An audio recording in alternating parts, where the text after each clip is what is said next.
একটু বৃষ্টিতেই চট্টগ্রাম নগরীর গুরুত্বপূর্ণ বেশিরভাগ সড়কগুলোর বেহাল অবস্থা। ছোট বড় খানাখন্দে চরম ঝুঁকি নিয়ে চলছে যানবাহন। সড়ক সংস্কারে পতিত আওয়ামী লীগ সরকারের আমল থেকে গত ৮ বছরে ৬টি প্রকল্পের আওতায় অন্তত ২৫০০ কোটি টাকা খরচ হলেও মিলছে না তেমন সুফল।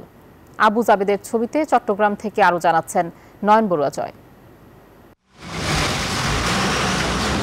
বেহাল এই সড়কটি চট্টগ্রাম নগরের স্ট্যান্ড রোড। নগরের সদরঘাট থেকে শুরু হয়ে এই সড়ক মিলিত হয়েছে বারিক বিল্ডিং মোড়ে। ১.৫ কিলোমিটারের কম দৈর্ঘ্যের এই সড়কটি যেন এখন খানাখন্দে ভরা। যানবাহন চলাচল করছে চরম ঝুঁকি নিয়ে। যাত্রী কিংবা পথচারীরা বলছেন দীর্ঘদিন ধরে এই সড়কের দিকে নজর নেই সিটি কর্পোরেশনের। বান্ডেল থাকলে প্রতি সেনমানিতে টাকা বাঁচবে।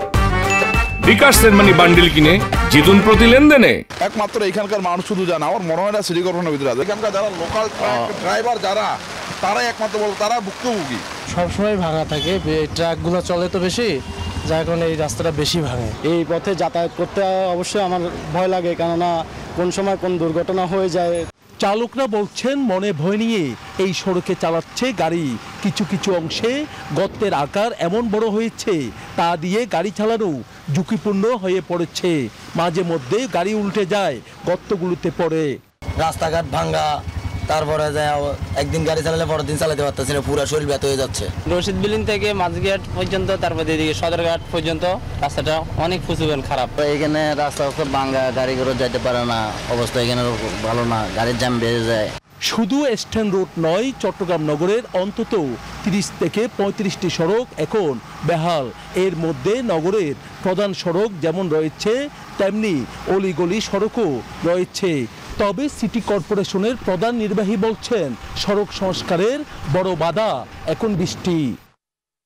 বর্ষাকালে ভিটামিনের কাজ করা যায় না। হ্যাঁ, ওটার জন্য ওয়েট করতেছে। যেগুলো বেশি কষ্ট হয়ে গেছে এগুলোতে আমরা ইট বালি, ইট সুতি এগুলো ফেলে দিচ্ছি। আমাদের তো সবগুলো নিয়ে, আমরা তো এগুলো নিয়ে তো আমাদের প্ল্যান, সার্বক্ষণিক প্ল্যান আছে যে ইয়াগুলা চেঞ্জ করা, মানে যেগুলো ভাঙচুর হয়েছে এগুলা মেরামত করা।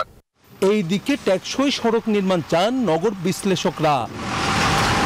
নয়ন বড়ুয়া জয়, নিউজ 24, চট্টগ্রাম।